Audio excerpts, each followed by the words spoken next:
Halo, selamat siang pemirsa, apa kabar Anda hari ini? Senang sekali saya Togi Sinaga kembali hadir menemani Anda dalam iNews Siang. Selain 3 berita utama tadi, iNews Siang juga akan menyuguhkan beragam informasi penting lainnya. Dan iNews Siang hari ini kami awali dari informasi dari laga Liga 1 antara tuan rumah Persita Tangerang melawan Persib Bandung diwarnai keributan antara supporter. Pertandingan sempat dihentikan sementara karena supporter melempar suar ke dalam lapangan.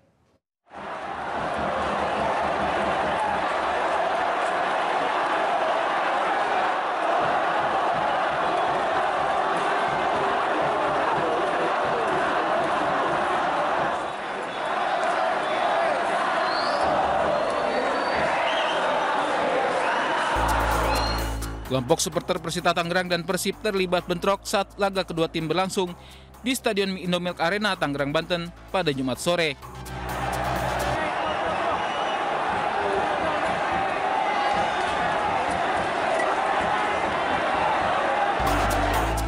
Mereka saling kejar dan lempar botol air mineral di tribun selatan.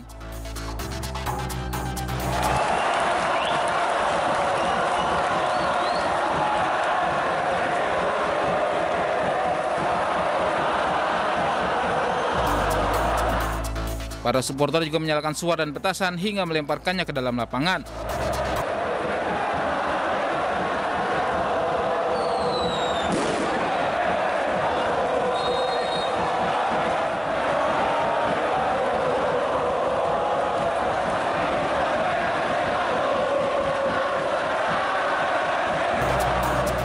Dampaknya lapangan tertutup asap putih tebal dan dinilai mengganggu jalannya pertandingan, sehingga wasit sempat hentikan laga 10 menit.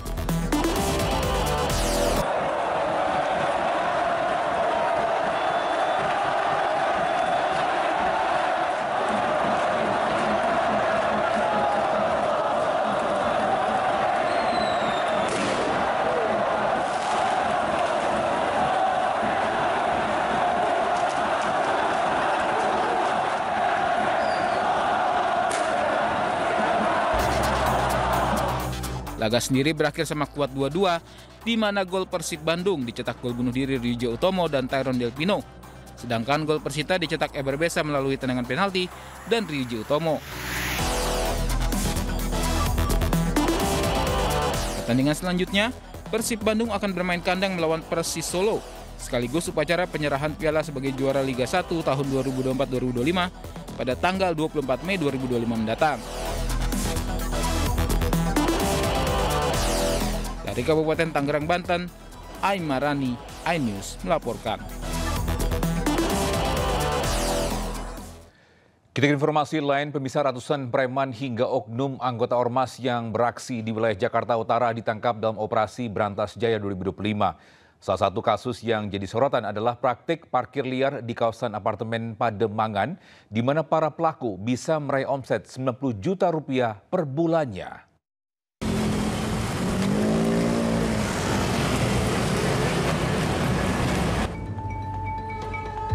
Aparat Polres Metro Jakarta Utara merazia sejumlah preman dan oknum ormas yang beraksi di wilayah hukum Jakarta Utara dalam operasi Berantas Jaya 2025.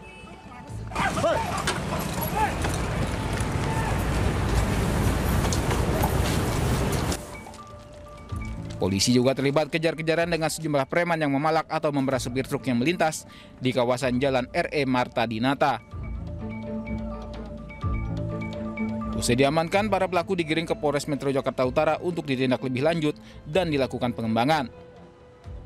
Kapolres Metro Jakarta Utara Kombes Pol Ahmad Fuadi mengungkapkan, dari operasi Berantas Jaya sejak 9 Mei hingga 16 Mei 2025, sedikitnya 299 pelaku premanisme ditangkap. Salah satu kasus menonjol yakni praktik parkir liar di kawasan apartemen di Pademangan yang melibatkan oknum ormas. Para pelaku memungut uang parkir secara tidak resmi dengan total pendapatan mencapai 90 juta rupiah per bulan. Dalam kasus ini, 19 anggota ormas diamankan. Di sana, ya, para pelaku ini menyediakan fasilitas parkir. Di antaranya kurang lebih sebanyak 300 unit kendaraan. Kemudian masing-masing kendaraan ini dipatok, ditarget, atau diminta untuk membayar parkir itu bervariasi. Ada yang 300.000 per bulan dan juga ada yang 600.000 rupiah per bulan. Sehingga kami taksir atau kami duga bahwa para kelompok ini bisa mendapatkan omset parkir sebanyak 90 juta rupiah per bulan. Pihak Polres Metro Jakarta Utara mengimbau masyarakat untuk segera melapor jika menemukan aksi premanisme yang dapat mengganggu kenyamanan lingkungan atau dunia usaha. Dari Jakarta, Rizky Falupi, iNews melaporkan. Kita beralih ke Sulawesi Selatan. Pemirsa, pria beristri di Makassar ditangkap usai berulang kali mencabuli 2 adik tirinya yang masih di bawah umur. Modus bejat pelaku dengan mengajak jalan hingga berakhir di penginapan.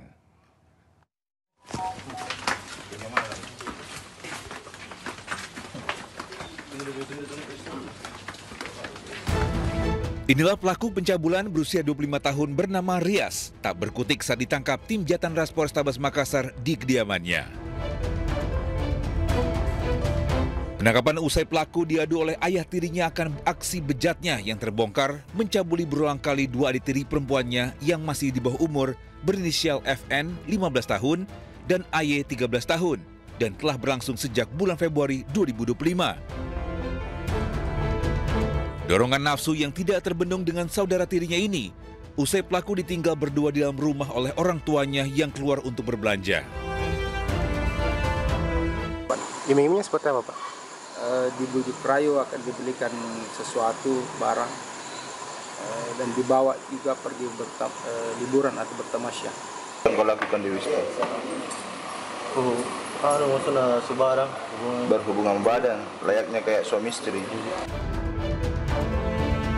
Akibat perbuatannya, pelaku dijerat dengan pasal 81 dan 82 tentang tindak pidana persetubuhan anak dan pencabulan anak dengan ancaman 5 hingga 15 tahun penjara. Dari Makassar, Syahrul Adiaksa, iNews melaporkan. Pemirsa, polisi menyelidiki grup Facebook Fantasi Sedarah yang tengah geger dan membuat masyarakat geram. Grup dengan ribuan anggota ini berisi percakapan menyimpang tentang ketertarikan seksual terhadap anak dan keluarga kandung.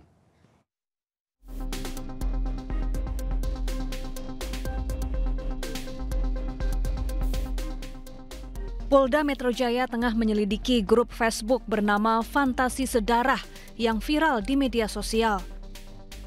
Grup ini berisi percakapan menyimpang tentang ketertarikan seksual terhadap anak atau keluarga kandung.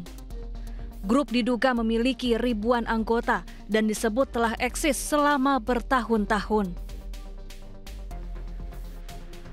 Publik pun geram dan mendesak polisi serta Kementerian Komdigi untuk menelusuri keberadaan grup ini.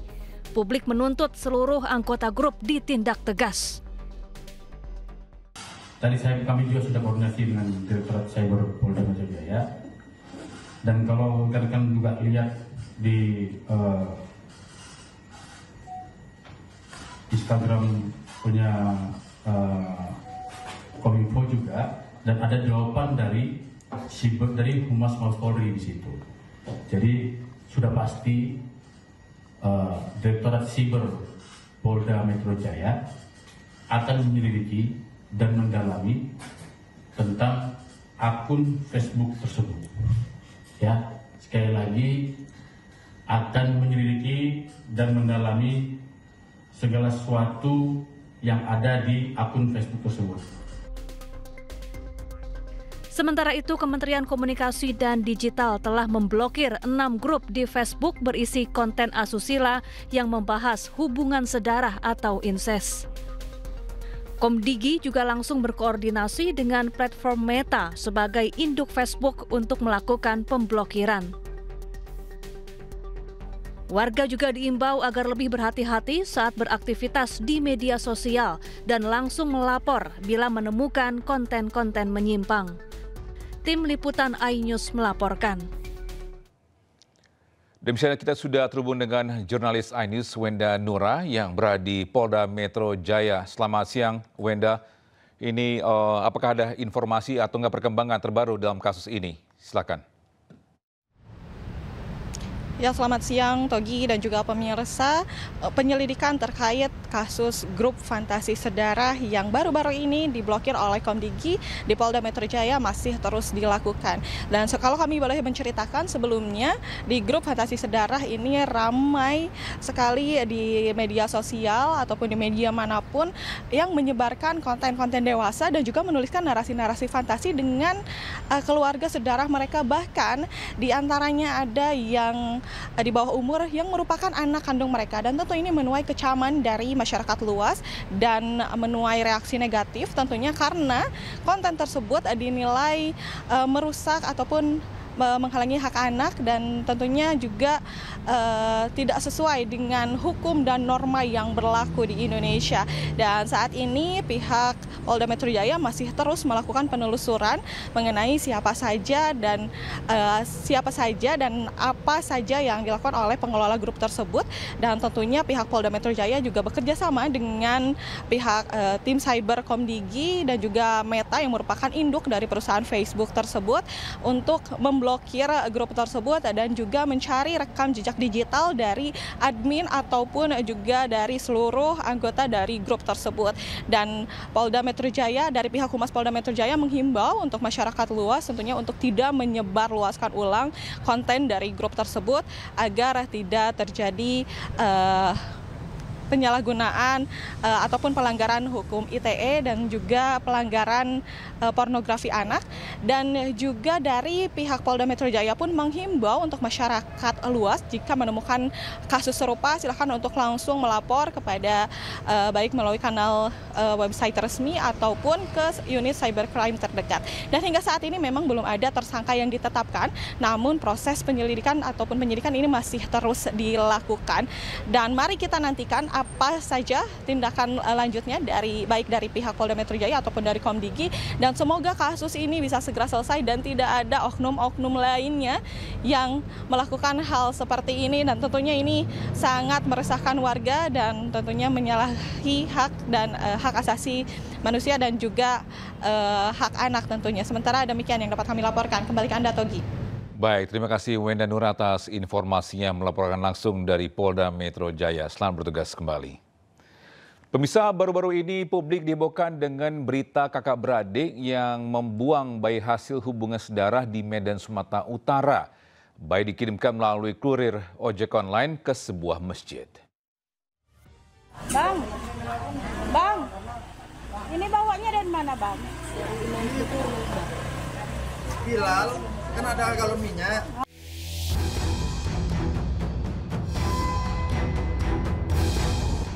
Warga Jalan Ampera 3, Kecamatan Medan Timur, Medan, Sumatera Utara geger usai mendapati sebuah tas berisi jasad bayi dari seorang pengemudi ojek online Kamis pekan lalu.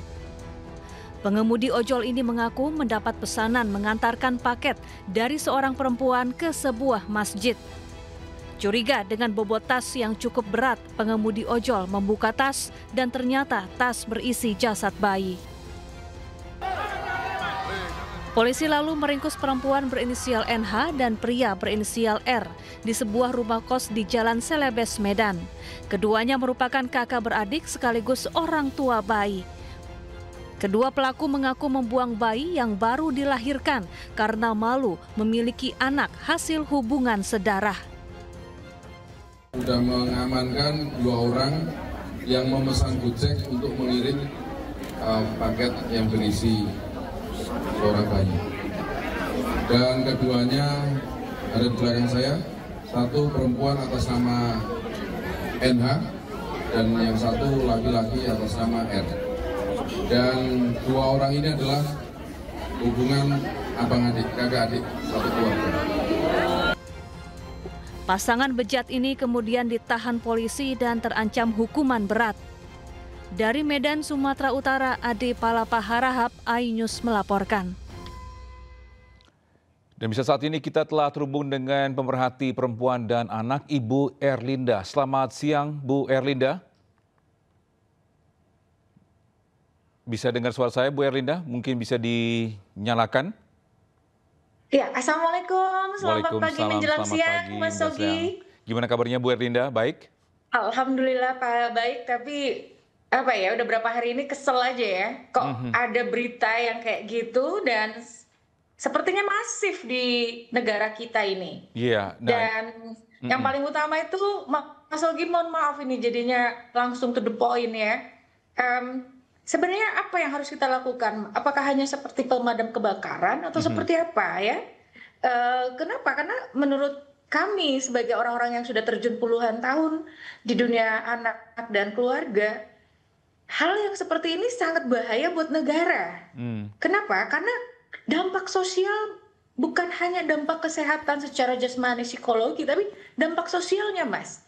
Kenapa dampak sosialnya? Di catatan saya itu, yang pertama adalah merusak struktur dan fungsi keluarga, ya kan? Kenapa? Karena yang pertama adalah hilangnya rasa aman. Hilangnya rasa aman dalam keluarga, hancurnya otoritas moral dan keluarga, ya kan? Belum lagi yang kedua, meningkatkan stigma dan diskriminasi. Bagaimana korban akan rentan, korban menjadi dalam siklus ya, siklus yang menjadi korban lagi dan korban lagi. Belum lagi stigma dari masyarakat seperti tadi yang sudah ditayangkan oleh iNews ya, kakak beradik ini. Belum yang paling utama apa lagi? Merusak tatanan nilai sosial masyarakat kita. Bagaimana sosial budaya kita itu akhirnya terampas ya kan? Dan yang paling utama lagi apa? Beban sosial ekonomi kita, Mas. Negara kita akan terbebani dengan apa? Tingginya angka ketergantungan sosial. Karena mereka ini orang-orang yang tidak akan bisa punya produktivitas, tidak punya ada inovasi ya, dan sebagainya macamnya. Karena mereka harus direhabilitasi oleh kita, baik itu secara jasmani, psikologi, dan sebagainya. Karena mereka rentan terhadap ekonomi dan sosial ya. Belum lagi negara harus menyediakan layanan hukum, psikologis medis, rehabilitasi yang jangka panjang, yang kita sendiri juga tantangannya adalah psikolog kita di Indonesia ini jumlahnya sangat minim. Belum lagi apa? Potensi reproduksi siklus kekerasan. Karena mereka akan selalu melakukan yang demikian.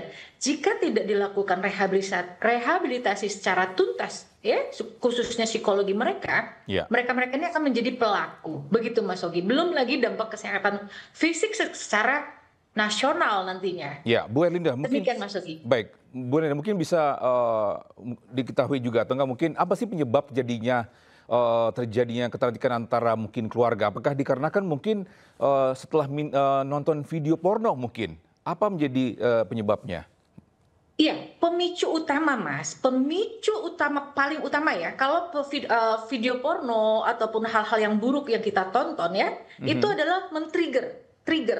Penyebab utama adalah mindset setiap manusia. Jika mereka tidak diasah, tidak dikuatkan secara mohon maaf ya, saya ngomong apa adanya, moralitas, etika dan agama terutama, mereka tidak akan pernah mengetahui bahwa itu apakah benar salah, itu apakah melanggar pidana, itu apakah melanggar moral, tidak ada. Jadi perilaku mereka itu dalam tanda kutip, karena pada dasarnya di dalam seorang manusia itu kan ada perilaku yang agak-agak mirip dengan hewan ya kan, nah, itu di-trigger oleh tontonan-tontonan yang pada akhirnya mereka melakukan. Apalagi mereka sudah kerusakan di sini, di sel frontal cortex akibat dopamin yang ada hormon yang namanya dopamin yang selalu di-trigger untuk ada, karena dopamin ini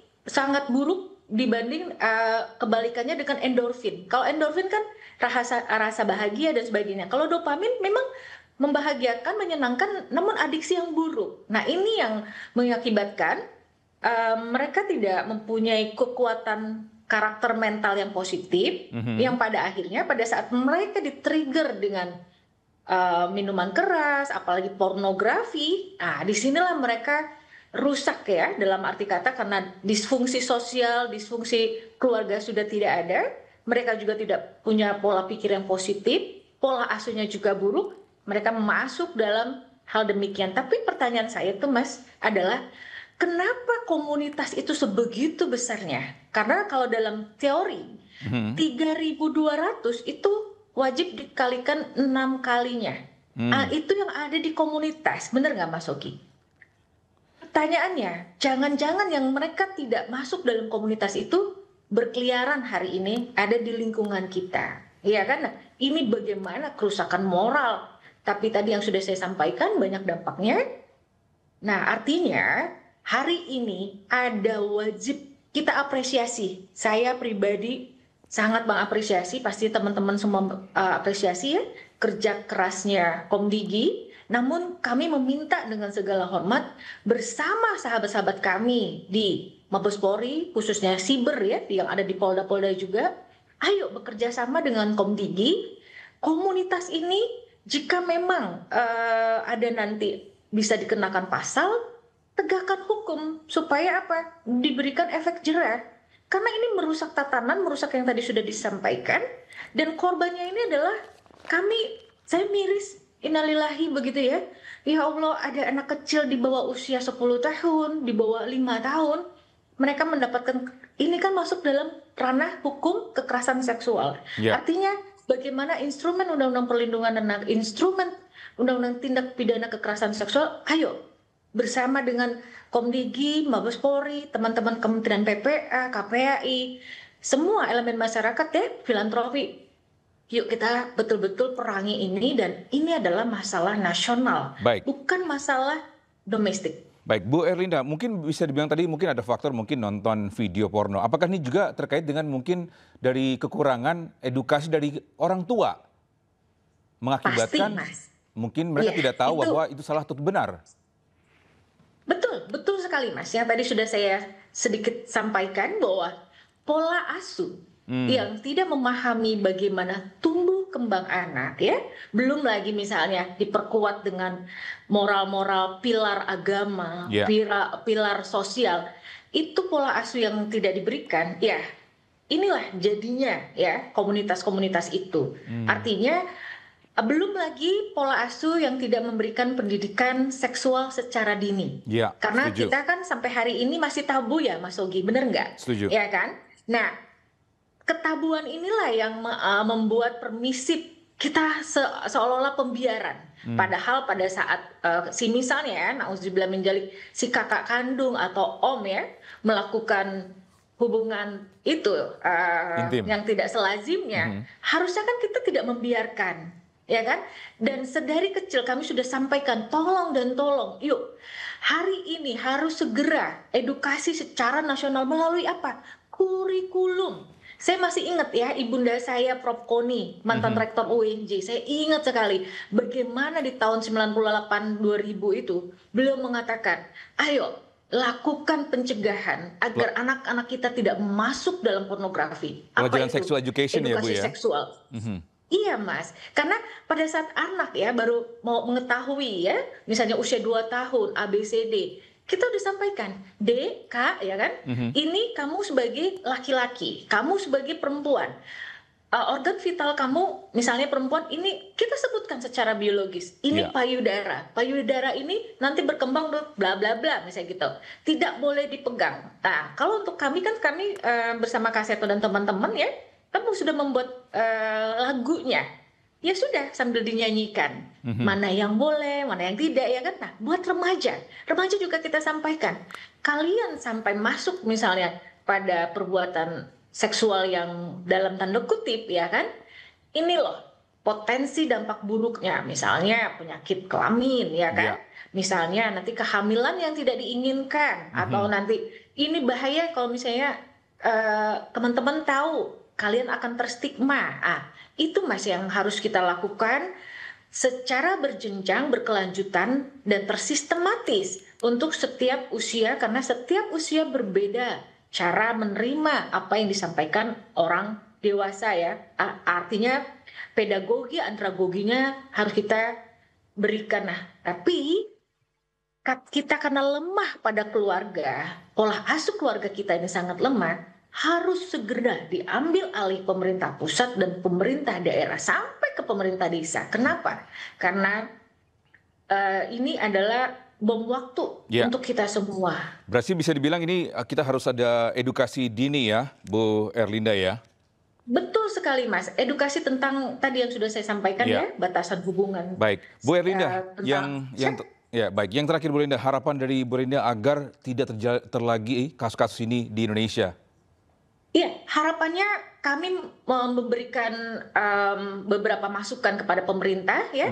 Tadi tentang bagaimana edukasi seksual secara usia berjenjang, berkelanjutan itu segera dimasukkan, diintegrasikan dalam kurikulum yang ada ya, bisa masuk nanti dalam kurikulum apapun.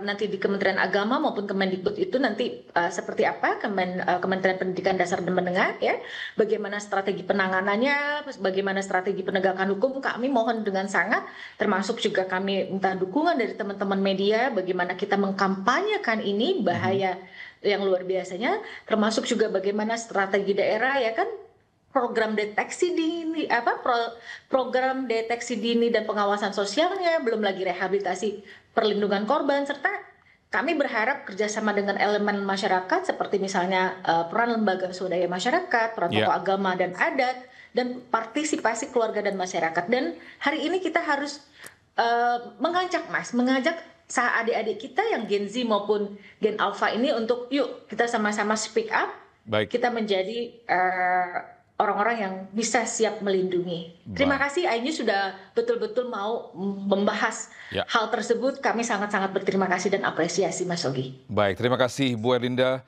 selaku pemerhati perempuan dan anak atas waktunya dan atas insight-nya. Terima kasih. Masih bersama kami di iNews Siang. Pemirsa, polisi menggerebek sebuah hotel di Makassar, Sulawesi Selatan dan membongkar jaringan prostitusi online. Sejumlah pekerja seks komersial dan muncikari ditangkap.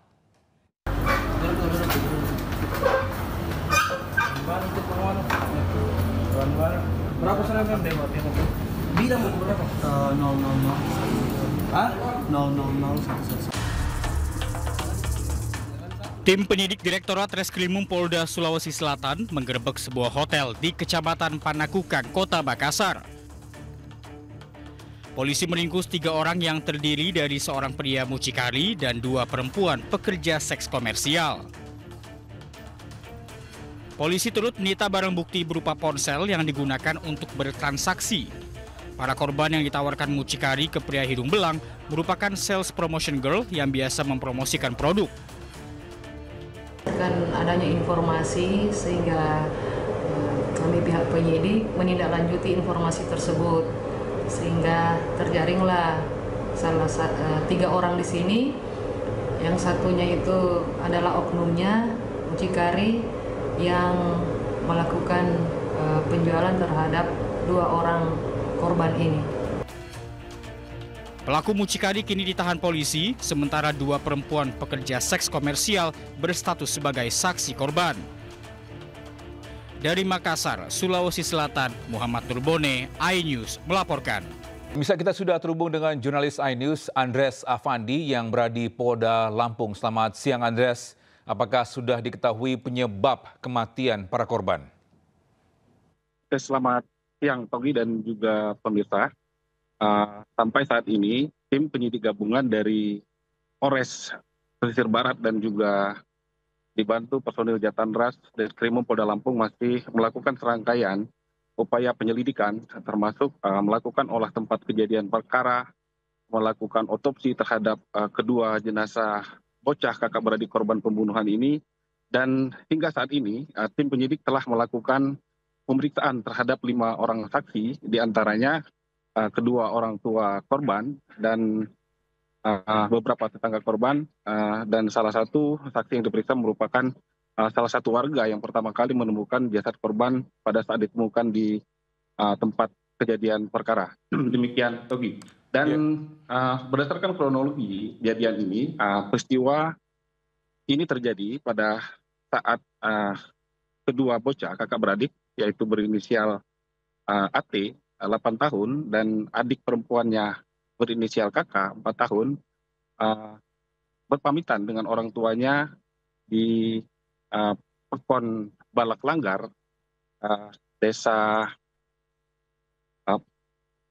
Balak Langgar, Pekon Batu Raja, pesisir utara Kabupaten Pesisir Barat Lampung pada saat itu berpamitan untuk bermain dan mencari buah durian di sekitar kawasan lahan perkebunan di perkampungan mereka. Dan menjelang Rabu petang hingga menjelang malam, kedua korban belum kunjung pulang dan orang tua korban bersama aparat desa setempat melakukan pencarian terhadap kedua korban, dan pada pukul 22.30 Rabu malam kedua jenazah korban ini ditemukan dalam kondisi yang tragis dengan penuh luka dan dalam kondisi berpelukan di sebuah jurang yang berada di sekitar perkebunan warga di Pekon Batu Raja tersebut, dan kemudian dilakukan evakuasi ke rumah sakit Pesisir Barat, Puskesmas Pesisir Barat, dan kemudian dilakukan otopsi di Rumah Sakit Bayangkara Polda Lampung. Demikian, Togi. Ya, Andreas, apakah Polda Lampung pun juga sudah mengetahui ciri-ciri pelaku atau mungkin identifikasinya? Ya, hingga saat ini tim gabungan Satreskrim Polres Pesisir Barat dan Direktorat Kriminal Umum Polda Lampung masih melakukan upaya-upaya penyelidikan dan belum mengetahui pasti siapa pelaku di balik aksi pembunuhan sadis terhadap kedua bocah kakak beradik ini. Togi. Baik, terima kasih Andreas Afandi atas informasinya melaporkan langsung dari Polda Lampung. Sementara itu viral video seorang remaja di Kota Bekasi, Jawa Barat hidup sebatang kara di lingkungan makam atau kuburan usai ditinggal orang tuanya meninggal dunia. Melihat video tersebut beredar, warga setempat ini mengaku remaja bernama Rehan itu tidak hidup terlantar dan banyak dibantu warga. Hatiku bisa bicara. Dalam video yang viral di media sosial, seorang remaja mengaku hidup sebatang kara dan tinggal di gubuk di sekitar makam di wilayah Kelurahan Kayuringin, Kecamatan Bekasi Selatan, Kota Bekasi, Jawa Barat. Sosok remaja yang diketahui bernama Rehan, 17 tahun itu, diketahui sudah ditinggal kedua orang tuanya meninggal dunia sejak kecil. Sejak tahun 2020, keseharian Rehan dinarasikan hanya makan 1 kali sehari hingga tidak pernah mandi. Saat didatangi, Rehan ternyata tinggal di sebuah balai papan yang dilapisi karpet hijau dan beratap papan seadanya yang bersebelahan dengan sebuah makam. Oh, tempat tidurnya ini ya. Karena diajak sama tukang nasi goreng pun dia nggak mau, Mas, bangun di sini. Dan untuk kamar mandi pun disiapkan. Ini kamar mandinya boleh. Jadi tidak sesuai dengan. Menurut warga sekitar, mereka ikut membantu Rehan termasuk menyediakan tempat untuk mandi dan tidur. Makan juga kadang ke warung pun dia, yang punya warung pun orang itu gratis gitu. Jadi Rehan itu sebenarnya yang warga bareng-bareng gitu. Cuma anak itu emang agak susah, suruh sekolah pun dulu pernah ke panti asuhan, dia balik lagi gitu. Tidak pernah dibawa ke panti asuhan. Dari kelurahan pun dia diurus dari PSM, dia nggak mau balik lagi. Nggak terlantar, makannya itu bisa makan gitu sehari 3 kali itu bisa, ada aja yang ngasih. Kalau masalah tidur emang dia maunya kayak gitu. Rehan memang sudah ditinggal orang tua meninggal sejak kecil. Dahulu ia memiliki rumah namun sudah dijual. Rehan diketahui juga masih memiliki saudara. Meski begitu, warga berharap pemerintah Kota Bekasi bisa ikut membantu memberikan tempat yang layak untuk Rehan. Dari Bekasi, Jawa Barat, Rahmat Hidayat, iNews melaporkan. Kembali bersama kami di iNews Siang, pemirsa. Menteri Koordinator Bidang Pemberdayaan Masyarakat Abdul Muhaimin Iskandar atau Caimin diutus Presiden Prabowo untuk menghadiri pelantikan Paus Leo XIV di Vatikan Minggu besok. Malam. Bisa Caimin berangkat ke Vatikan pada Jumat malam melalui gedung VVIP Bandara Soekarno-Hatta, Kota Tangerang, Banten. Pelantikan Paus Leo XIV ini akan digelar di lapangan Santo Petrus Vatikan pada Minggu 18 Mei sekitar pukul 3 sore waktu Indonesia. Menurut Caimin, kehadirannya di Vatikan mewakili Presiden Prabowo sekaligus membawa misi membangun perdamaian dunia bersama Vatikan. Malam, Pak. Malam.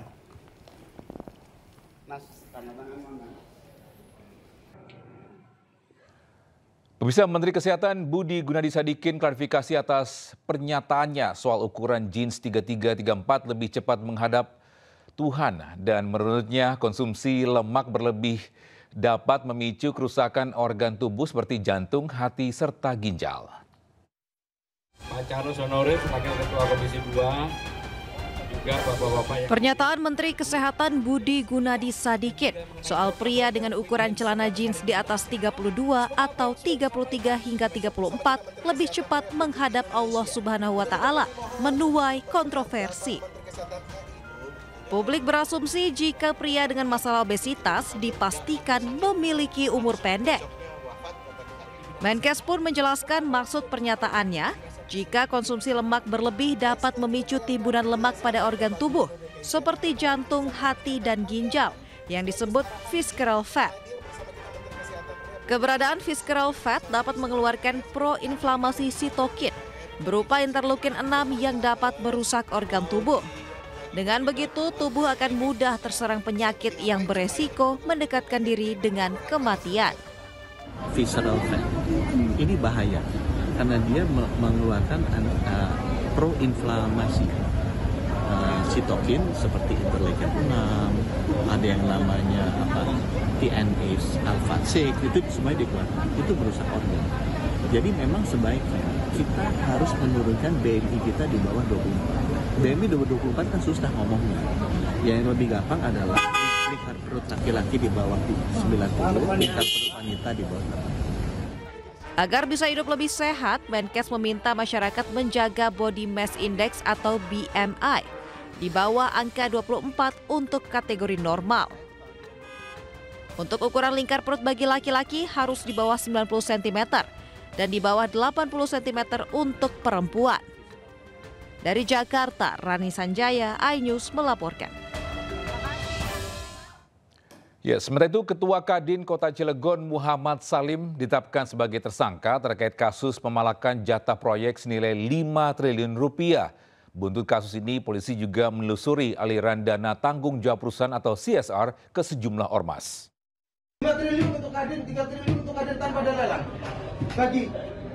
Selesai. Ketua Kamar Dagang dan Industri Kota Cilegon, Banten, Muhammad Salim atau Abah Salim ditetapkan sebagai tersangka. Penetapan tersangka buntut permintaan jatah proyek senilai 5 triliun rupiah tanpa lelang. Tersangka berperan mengajak dan menggerakkan orang untuk melakukan aksi pemerasan di PT Cina Chengda Engineering. Selain Muhammad Salim, polisi juga menetapkan 2 orang lainnya sebagai tersangka, yaitu Wakil Ketua Kadin Cilegon Bidang Industri Ismatullah dan Ketua HNSI Rufaji Jahuri. Wakil Ketua Umum Kadin Indonesia Mulyadi Jayabaya menyayangkan tindakan yang dilakukan anggotanya. Kita bilang di Kadin Indonesia ini, kamu tetap salah. Cara begini salah. Karena yang begini adalah kelakuan preman, kelakuan LSM. Ormas, kamu kan bukan ormas. Kamu kan organisasi intelektual. Dan kita, bisa kamu dilakukan pemecatan oleh kita. Kalau akan membawa nama baik Kadin. Tapi mereka pada intinya minta maaf dari masalah, yang bicara adalah minta 5 triliun itu bukan Kadinnya, yang ikutnya di sini. Karena yang ikut di sinilah Kadin, HIPMI, Gapensi sama HIPI. Ya. 5 triliun untuk Kadin, 3 triliun untuk Kadin tanpa ada lelang. Bagi. Selesai.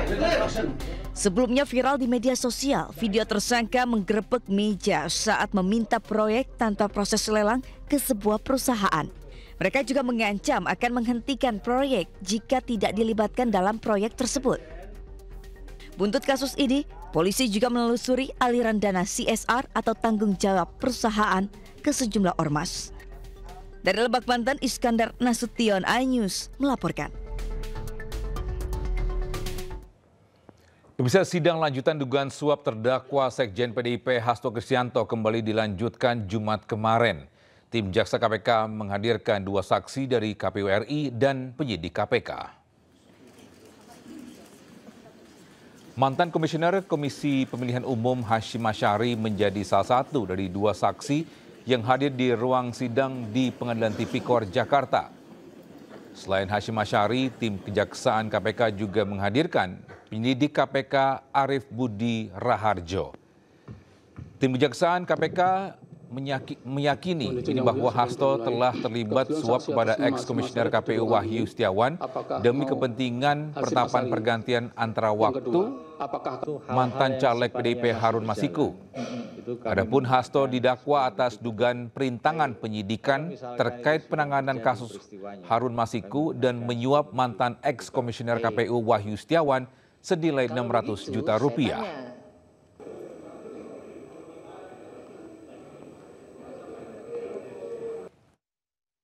Yang mengejutkan dilontarkan penyidik KPK Arif Budi Raharjo. Ia mengetahui keberadaan buronan KPK Harun Masiku. Arif mengaku ditugaskan untuk memantau Harun Masiku untuk persiapan jika ada operasi tangkap tangan atau OTT. Ia juga melihat aktivitas Harun di apartemen Tamrin Residence. Upaya tersebut dilakukan agar KPK tidak kehilangan jejak Harun Masiku. Menanggapi hal tersebut, kuasa hukum Hasto Kristianto, Roni Talapesi, menyebut kasus ini syarat dengan motif politik. Dari saudara saksi bernama Arif menyampaikan bahwa sudah mengetahui titik dari Harun Masiku, tetapi tidak mau diumbar, padahal ini di persidangan yang terbuka ini. Itu menjadi pertanyaan kami.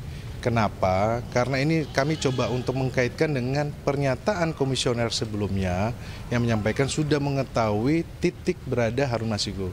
Dalam waktu beberapa hari akan segera menangkap, kalau nggak salah 7 hari pada saat itu menyampaikan. Nah, ini menguatkan bahwa kenapa Harun Masiku sampai sekarang tidak ditangkap. Hanya 2 kemungkinan. Yang pertama, untuk menjadi sandaran politik, untuk menyandra terhadap kasus-kasus yang disasar untuk kepada PDI Perjuangan. Yang kedua, memang ya KPK dalam hal ini tidak bekerja secara profesional, hanya menyampaikan kepada publik. Dan ini semakin menguatkan bahwa kasus ini adalah kasus dengan muatan politik. Ya, sementara itu sejumlah politikus dan tokoh PDI Perjuangan menghadiri sidang lanjutan Sekjen PDIP Hasto Kristianto di Pengadilan Tipikor Jakarta. Beberapa di antara yang hadir adalah mantan Gubernur Jawa Tengah Ganjar Pranowo, Panda Nababan hingga TB Hasanuddin.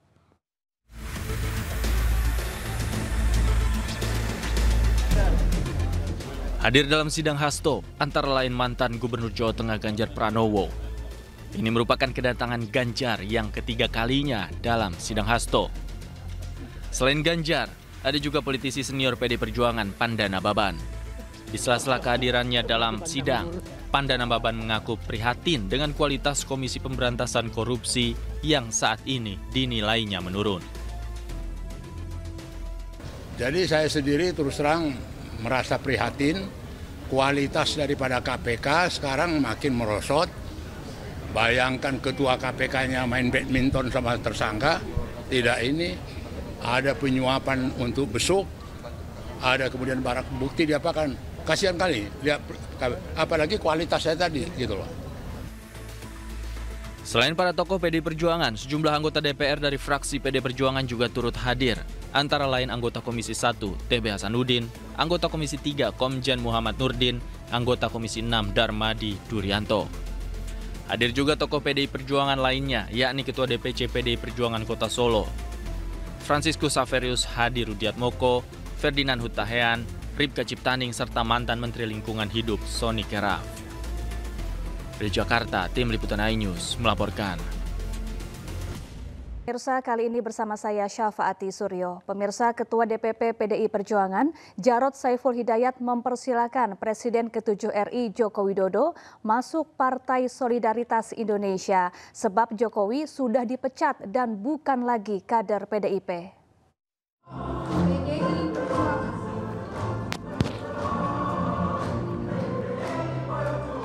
Jarod menegaskan tak masalah jika Jokowi menjadi Ketua Umum PSI. Menurutnya, PDIP tidak akan ikut campur terhadap keputusan politik Jokowi. Sebelumnya, nama Jokowi dan putranya Kaesang Pangarep santer dikabarkan masuk bursa calon Ketua Umum PSI. Assalamualaikum warahmatullahi wabarakatuh. Tapi kita nggak ngurus. Tapi PSI bilang Pak Jokowi berkemungkinan untuk menjadi ketum, tapi harus masuk kader PSI dulu. Oh, itu urusannya Pak Jokowi ya, kan dia juga bukan kader PD Perjuangan, kan sudah dipecat dari PD Perjuangan ya, jadi silakan. Ya, sebelumnya Presiden ke-7 RI Joko Widodo bicara mengenai peluang dirinya menjadi Ketua Partai Solidaritas Indonesia. Dirinya masih memperhitungkan peluang kemenangan jika mendaftar maju sebagai kandidat Ketua Umum PSI. Ketua PSI. Ketua Umum PSI, Pak. Iya, masih dalam kalkulasi. Jangan sampai kalau nanti misalnya saya ikut, saya kalah.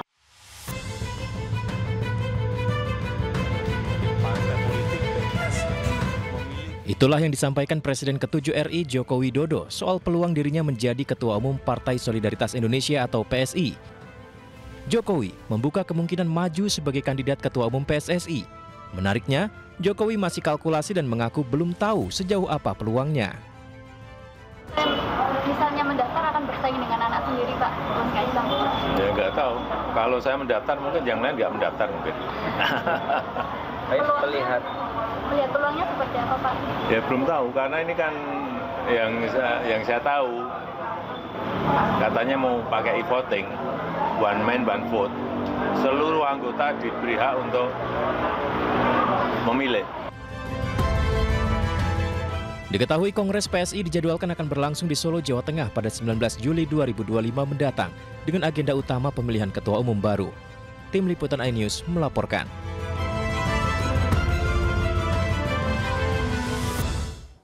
Sementara itu, pengamat politik Henry Satrio mengatakan bahwa persentase Joko Widodo menjadi Ketua Umum PSI sangat tinggi.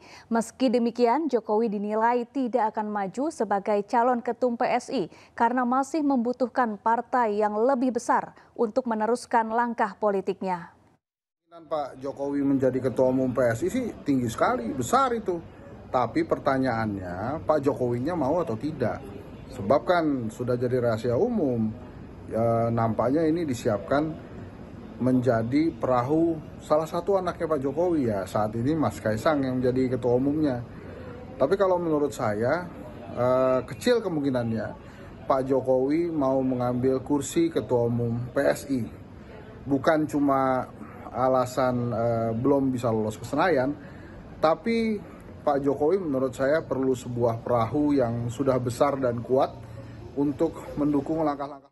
Ya, kader PSI Dian Sandi Utama dilaporkan ke Barreskrim Polri usai mengunggah foto ijazah Presiden Joko Widodo melalui akun X miliknya pada 1 April 2025. Dian dipolisikan atas dugaan menyebarkan dokumen milik orang lain tanpa izin.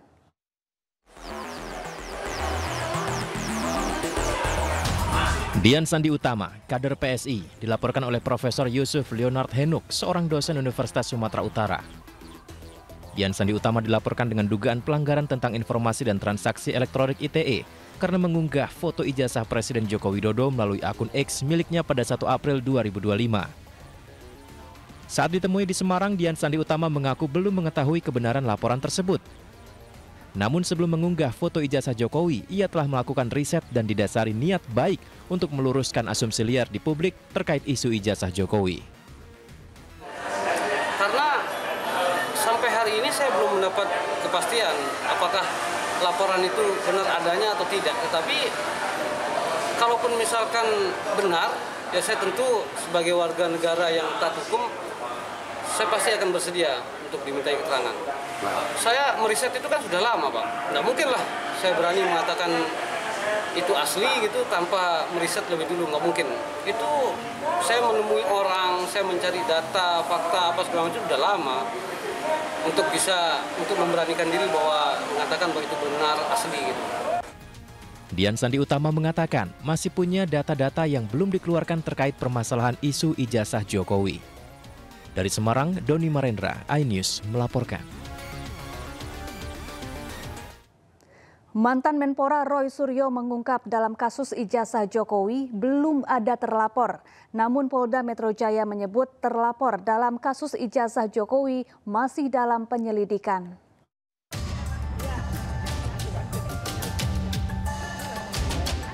Mantan Menteri Pemuda dan Olahraga Roy Suryo mengungkap kejanggalan dalam kasus ijazah palsu Presiden ke-7 Joko Widodo. Hal tersebut Roy Suryo sampaikan usai menjalani pemeriksaan dalam kasus ijazah palsu Jokowi di Polda Metro Jaya. Namun dalam pemeriksaan ini Roy Suryo mengaku hanya menjawab seputar pertanyaan yang relevan dengan surat pemanggilan. Mantan Menpora ini menyebut belum ada terlapor atas laporan ijazah palsu Jokowi tersebut. Jelas ya teman-teman. Jadi ini clear banget ya. Ini clear banget. Jadi LP itu ada pelapornya, tapi lucunya nggak ada terlapor. Sekali lagi ya, tidak ada nama terlapor. Jadi untuk para kuasa hukum yang kemarin sudah nyebut-nyebut nama, inisial dan sebagainya, hentikan tindakan-tindakan seperti itu tidak bagus ya untuk masyarakat. Karena ternyata tidak ada terlapornya. Jadi kalau tidak ada terlapornya saya nggak perlu jawab. Karena kalau saya menjawab, jangan-jangan saya nanti jadi saksi. Kalau jadi saksi dan saudara yang terlapor itu adalah saksi saudara saya, ya saya nggak boleh jadi saksi. Atau misalnya yang terlapor itu adalah untuk pribadi. Loh, saya malah nggak boleh lagi itu untuk menjawab seperti itu. Daripada itu mubazir, ya lebih baik dari awal saya tanyakan terlapornya mana.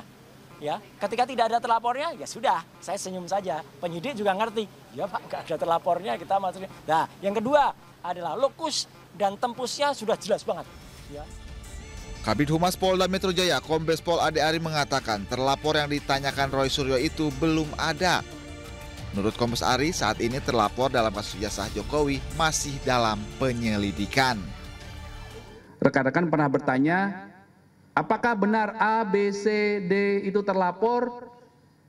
Terlapornya dari laporan yang kami terima dalam penyelidikan. Tapi dalam peristiwa itu muncul beberapa nama yang dijelaskan oleh pelapor selaku korban, dan peristiwa inilah yang dilakukan proses pendalaman saat ini.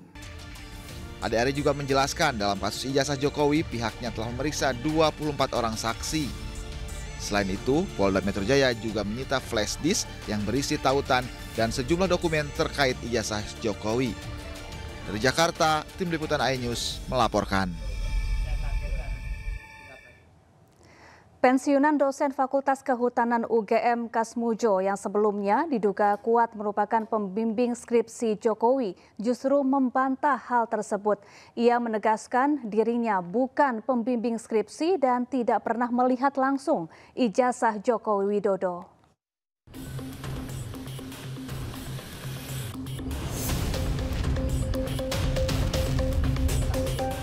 Pensiunan dosen Fakultas Kehutanan Universitas Gadjah Mada, Kasmujo, menegaskan dirinya bukan pembimbing skripsi Jokowi dan tidak pernah langsung melihat ijazah tersebut sehingga tidak bisa memberi komentar soal asli atau tidaknya. Mengenai ijazah saya paling tidak bisa cerita karena saya tidak membimbing, tidak mengetahui, tidak ada prosesnya. Pembimbingnya itu Profesor Sumitro.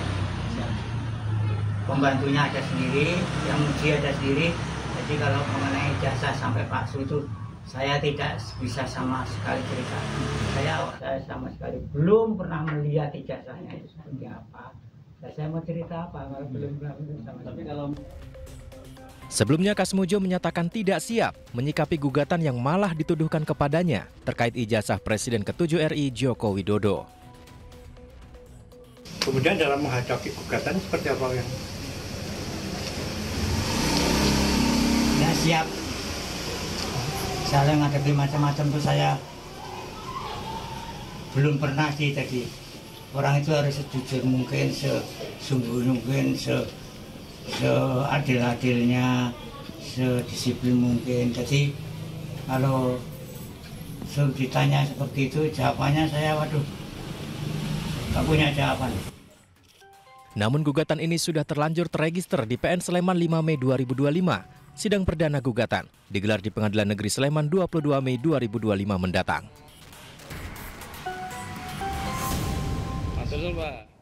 Ya, 7 tahun lalu Jokowi pertama kali memperkenalkan Kasmujo ke publik. Saat itu Jokowi meminta Kasmujo naik ke atas panggung dan menyebutnya sebagai dosen pembimbing skripsi. Penghargaan yang setinggi-tingginya kepada dosen pembimbing saya, Bapak Kasmujo. Tadi ada tadi. Ke depan Pak Kasmujo.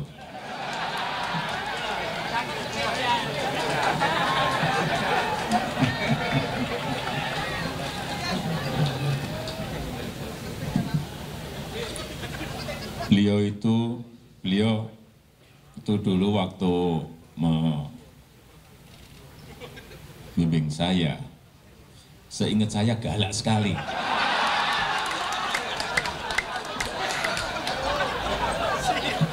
Galak sekali, saya masih ingat galak sekali. Tapi sekarang saya melihat beliau sangat bijak sekali. Sudah berubah.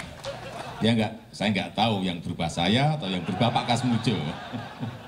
Tapi sekali lagi Pak Kasmujo, saya mengaturkan banyak terima kasih karena bimbingan Bapak di jurusan teknologi kayu, saya bisa menyelesaikan skripsi saya, meskipun saya lupa juga bolak-baliknya berapa kali. Karena begitu maju dibentak balik, begitu maju dibentak kok galak sekali. Ya, sebelumnya Presiden ke-7 RI Joko Widodo menemui dosen pembimbing akademiknya di Fakultas Kehutanan Universitas Gadjah Mada Kasmujo. Pertemuan berlangsung di kediaman Kasmujo di Sleman, Yogyakarta.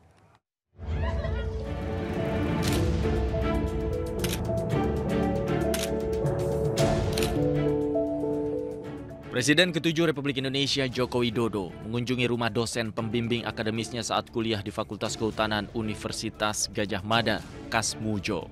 Video pertemuan ini diunggah Jokowi melalui akun media sosial pribadinya.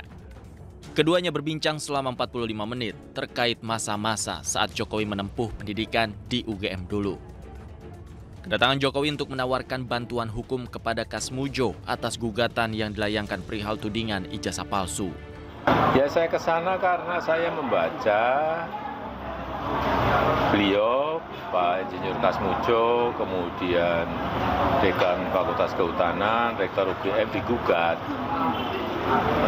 Beliau ini kan sudah tua, sudah sepuh.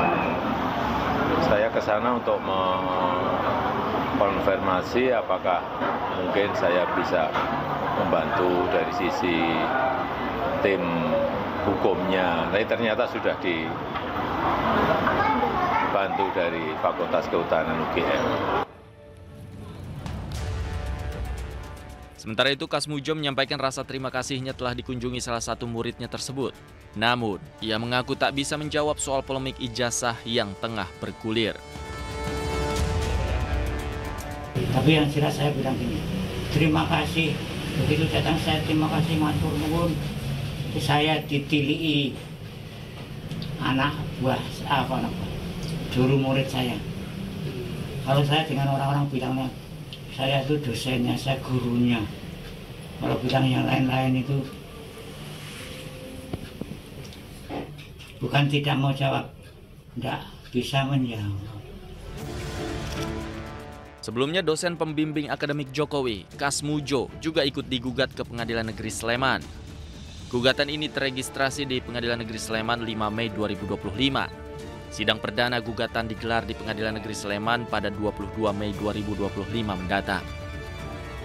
Dari Sleman, Yogyakarta, Heru Trijoko, iNews melaporkan. Pemirsa, gelombang 2 jemaah calon haji asal Indonesia akan tiba pada 17 hingga 31 Mei 2025 di Bandara King Abdul Aziz International Airport, Jeddah, Arab Saudi. Jelang kedatangan kloter pertama gelombang 2 jemaah calon haji Indonesia, petugas penyelenggara ibadah haji Arab Saudi, daerah kerja bandara mengadakan pertemuan dengan Kementerian Haji dan Umroh Arab Saudi. Pertemuan ini penting demi mempermudah jalur kedatangan jemaah haji asal tanah air. Jemaah calon haji gelombang 2 diimbau sudah menggunakan ihram sejak embarkasi agar jemaah cepat sampai kota tujuan setibanya di Arab Saudi. Untuk jamaah, kesiapan jamaah, kami meminta jamaah untuk sudah berihram sejak dari tanah air, sehingga kami tekankan kepada seluruh PBI embarkasi agar menyampaikan kepada jamaah haji untuk berihram sejak dari Indonesia. Kenapa mereka harus berihram dari Indonesia? Karena seluruh layanan yang ada di Bandara Arab Saudi saat ini menggunakan layanan yang harus cepat sampai ke kota tujuan. Kalau di Jeddah harus segera sampai ke Mekah, meskipun bukan melalui jalur fast track, sehingga memang sudah tidak ada lagi waktu yang tersedia bagi jamaah untuk Jemaah calon haji Indonesia dilarang melakukan city tour dengan meninggalkan Mekah, Arab Saudi. Imbauan dilakukan karena Arab Saudi tengah memperketat administrasi masuk kota Mekah jelang puncak ibadah haji.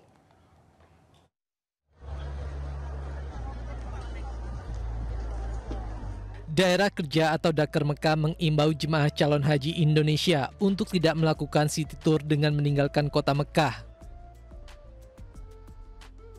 Imbauan ini dilontarkan karena otoritas Arab Saudi tengah memperketat administrasi masuk kota Mekah jelang puncak ibadah haji 2025.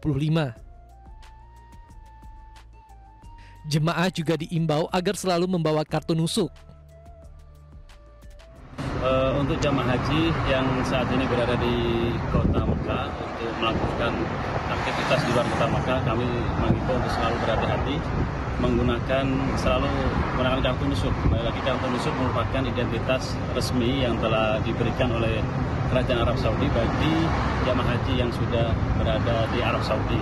Jadi ini menjadi identitas penting bagi jamaah haji untuk selalu dibawa ketika beraktivitas di luar hotel ataupun di sekitar kota Mekah. Menurut data sistem komputerisasi data terpadu Siskohat pada Jumat siang, sebanyak 38.464 jemaah Indonesia sudah tiba di Mekah. Sementara itu, sekira 61.000 jemaah Indonesia lainnya masih berada di Madinah.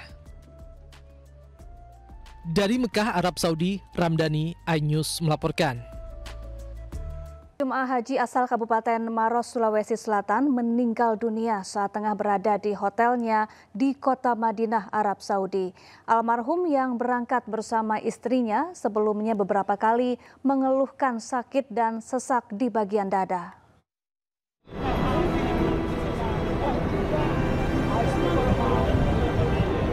Kesedihan mendalam dirasakan Mumining Uding saat melepas jenazah suaminya, Rahmat Slamet, 55 tahun, untuk dikebumikan di pemakaman Baki, kota Madinah, Arab Saudi.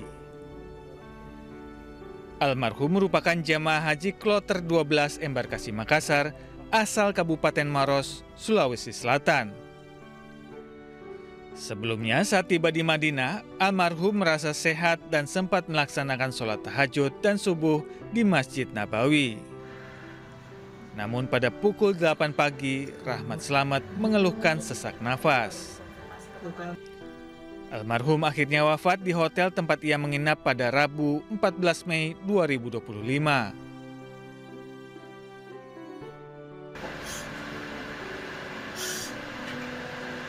Rasa duka juga dirasakan oleh orang tua dan anak sematawayangnya yang berada di Kabupaten Maros, Sulawesi Selatan.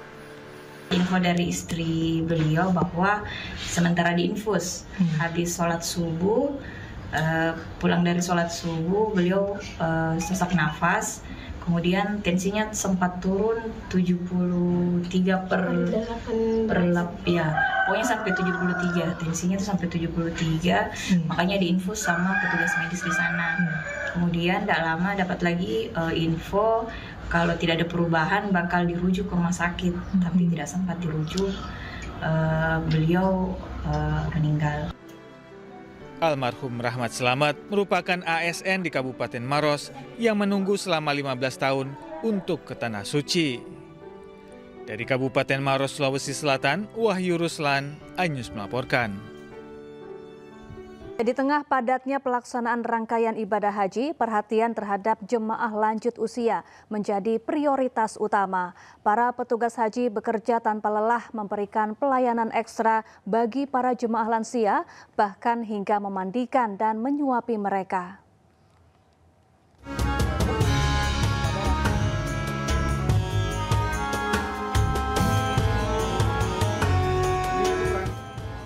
Dengan penuh kesabaran, para petugas haji layanan lansia disabilitas ini melayani jemaah lansia yang sudah tidak mampu beraktivitas secara mandiri dan membutuhkan perhatian khusus.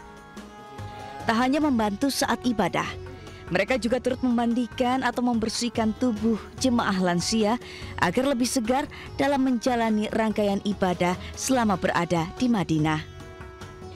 Tidak hanya itu, para petugas juga ikut menggantikan pakaian jemaah dan menyuapi makanan yang telah disediakan layanan konsumsi 3 kali dalam sehari.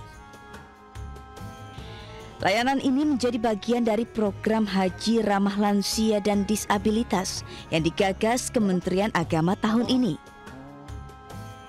Tujuannya memastikan seluruh jemaah termasuk yang berkebutuhan khusus dapat menunaikan ibadah dengan nyaman dan aman.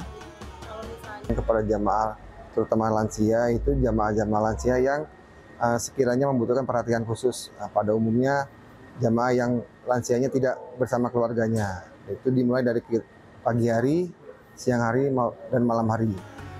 Sebuah potret ketulusan dalam tugas suci. Para petugas haji bukan sekedar bekerja, melainkan juga mengabdi dengan hati.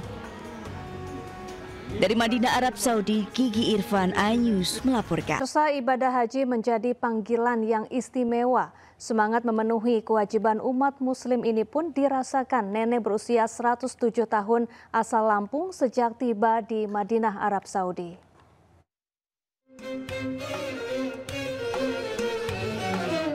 Usia Sutia Sunyoto telah mencapai 107 tahun, namun semangatnya tak luntur sedikit pun.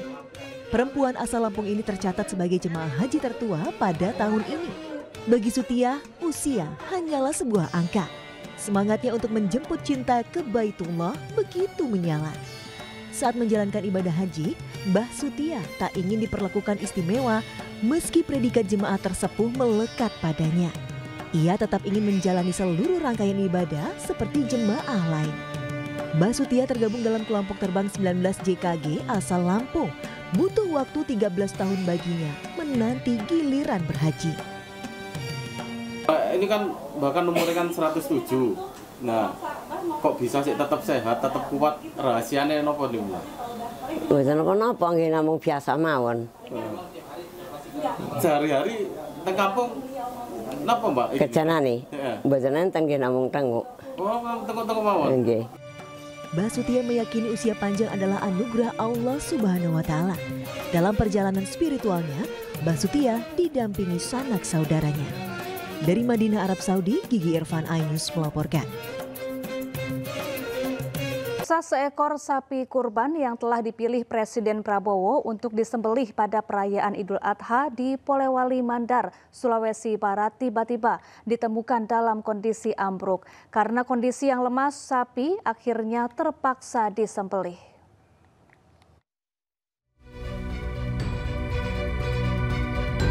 Inilah sapi bernama Turbo yang seharusnya diperuntukkan untuk kurban Presiden Prabowo ditemukan dalam kondisi ambruk dan menggelepar di kandangnya yang terletak di Desa Kebunsari, Kecamatan Wonomulyo, Polewali Mandar, Kamis pagi.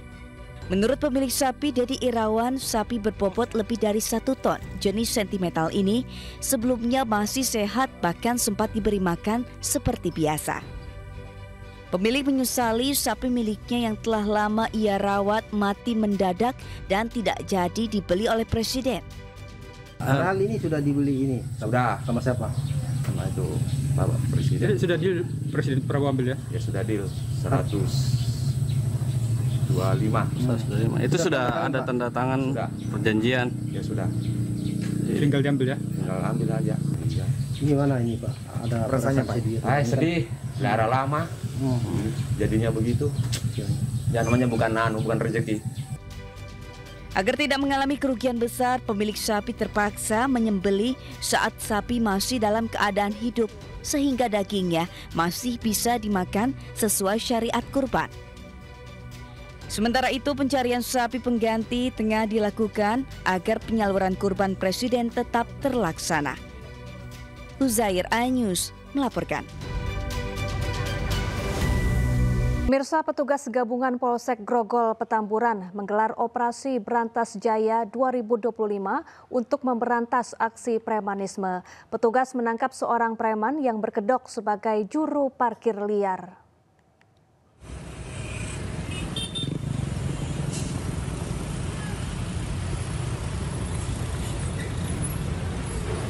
Preman ini terjatuh saat menghindari razia yang digelar petugas gabungan Polsek Grogol Petamburan.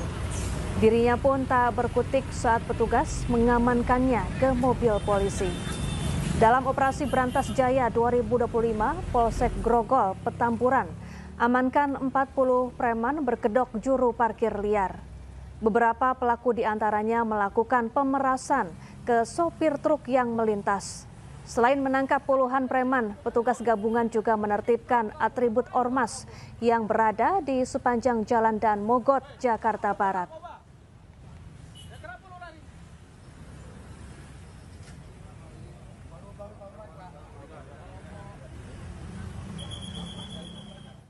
Ratusan preman hingga oknum anggota ormas yang beraksi di wilayah Jakarta Utara ditangkap dalam operasi Berantas Jaya 2025.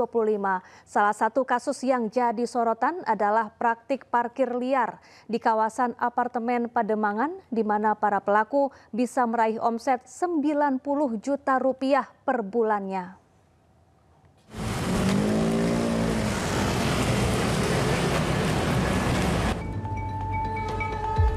Aparat Polres Metro Jakarta Utara merazia sejumlah preman dan oknum ormas yang beraksi di wilayah hukum Jakarta Utara dalam operasi Berantas Jaya 2025.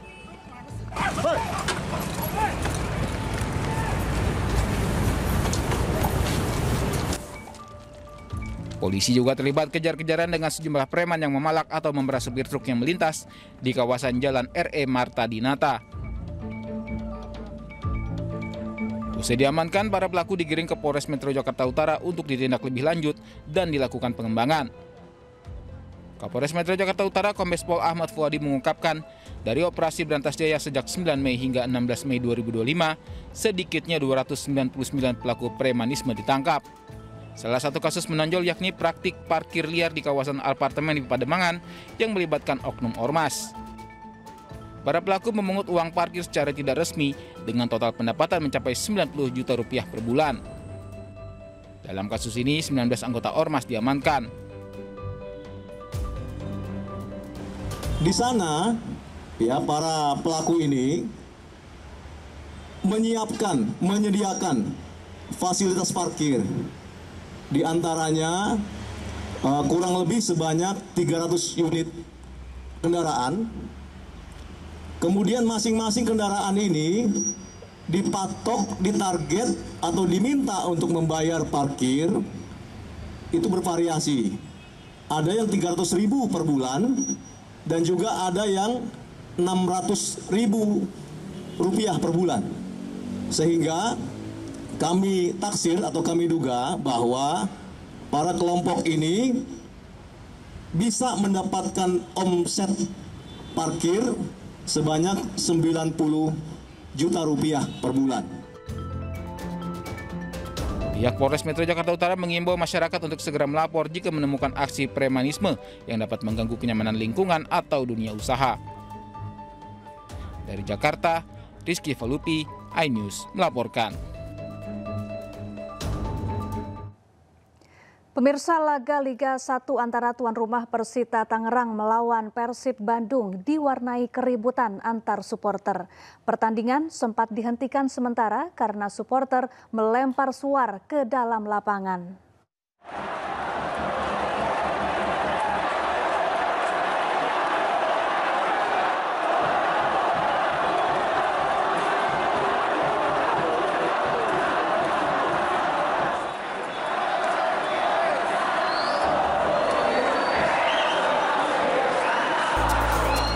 Kelompok supporter Persita Tangerang dan Persib terlibat bentrok saat laga kedua tim berlangsung di Stadion Indomilk Arena, Tangerang, Banten pada Jumat sore.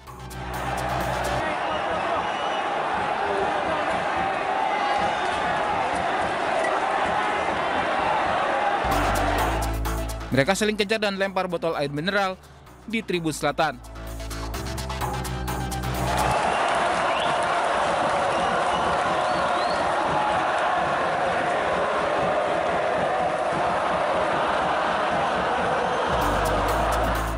Para supporter juga menyalakan suar dan petasan hingga melemparkannya ke dalam lapangan.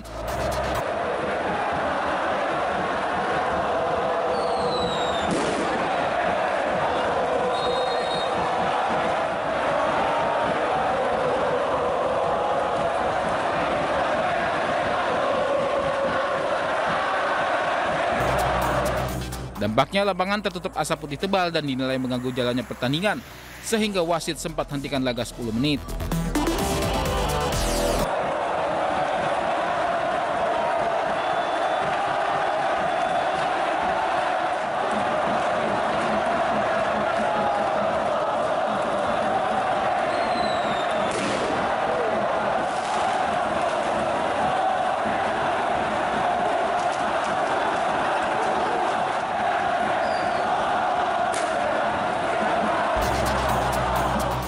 Laga sendiri berakhir sama kuat 2-2, di mana gol Persib Bandung dicetak gol bunuh diri Ryuji Utomo dan Tyron Del Pino.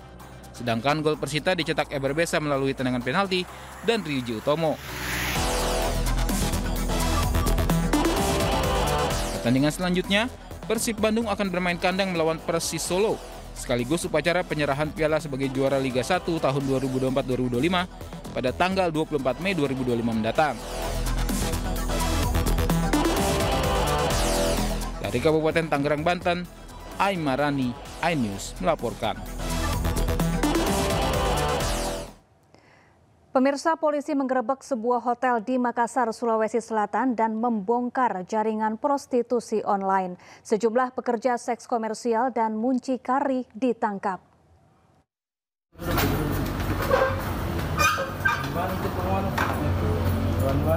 Berapa seragam deh? Bilang berapa? 000. Hah? 000. Tim penyidik Direktorat Reskrimum Polda Sulawesi Selatan menggerebek sebuah hotel di Kecamatan Panakukang, Kota Makassar.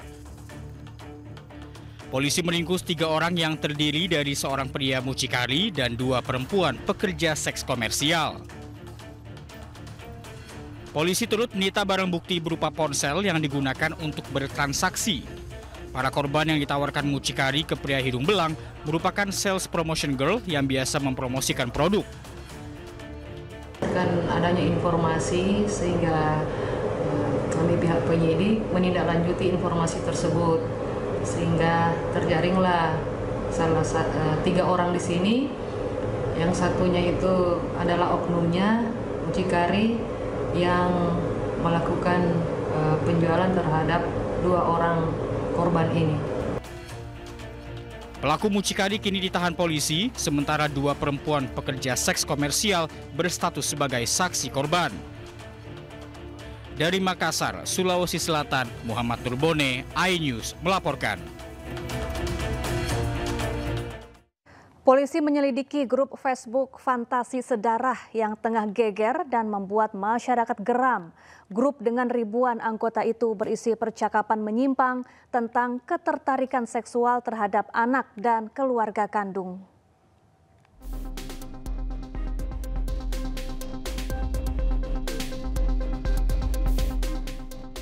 Polda Metro Jaya tengah menyelidiki grup Facebook bernama Fantasi Sedarah yang viral di media sosial.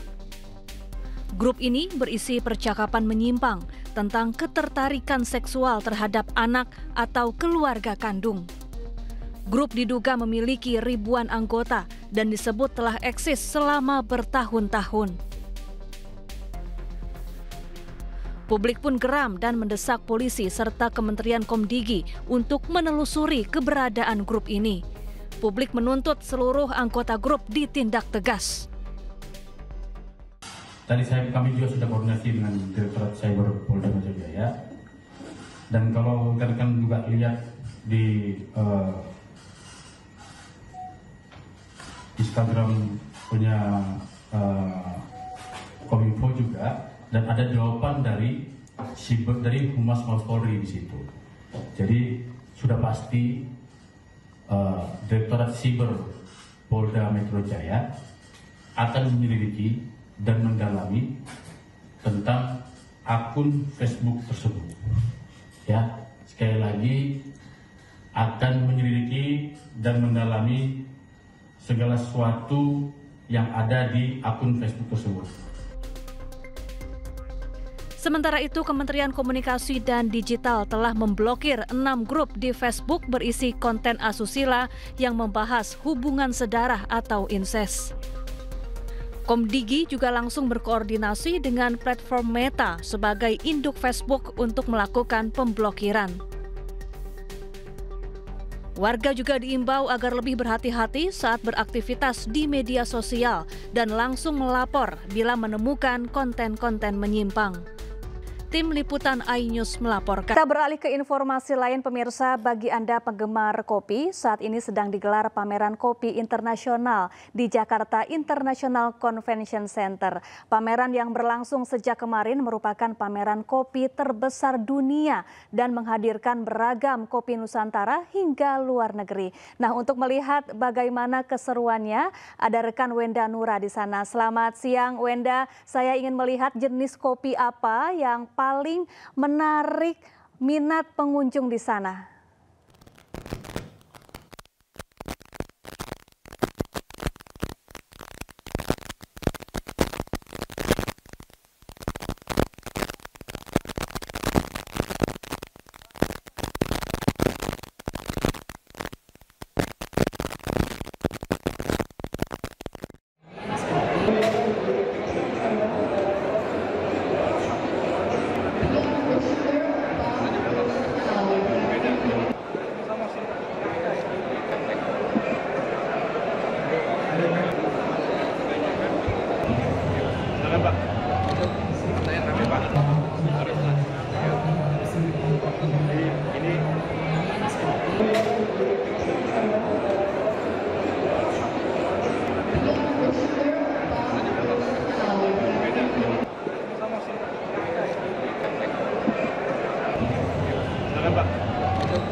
Selamat siang Syafa dan juga pemirsa. Saat ini saya sedang berada di Jakarta Convention Center yang mana sedang berlangsung World of Coffee, yaitu pameran kopi dunia. Yang mana suasana di sini juga sangat ramai karena banyak masyarakat pecinta kopi yang tidak ingin melewatkan kesempatan untuk hadir di pameran kopi dunia ini. Nah, saat ini saya sedang berada di salah satu stand kopi asal Indonesia tentunya. Dan saya lagi pengen coba deh gimana rasanya kopi asli dari Indonesia ini.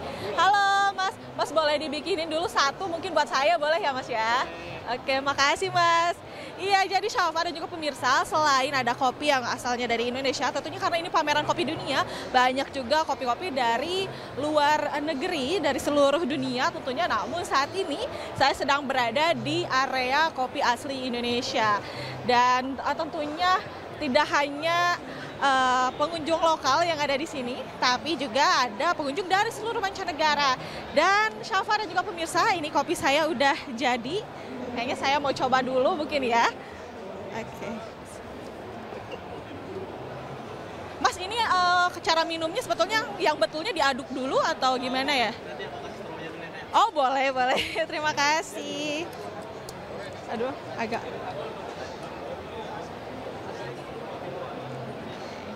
Oke, terima kasih Mas. Ya, jadi Syafa ini salah satu kopi yang berasal dari Indonesia. Tentunya ini produk lokal kita yang tentunya ini tidak kalah ya bersaing dengan kopi-kopi dari luar negeri. Oke, saya coba dulu. Oke, kita coba dulu ya Syafa. Ups.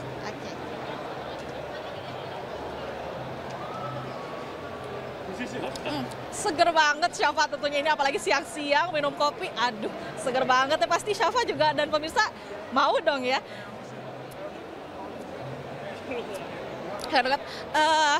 Ini rasanya tentunya ada rasa yang berbeda ya jika dibandingkan dengan kopi yang biasa saya minum sehari-hari.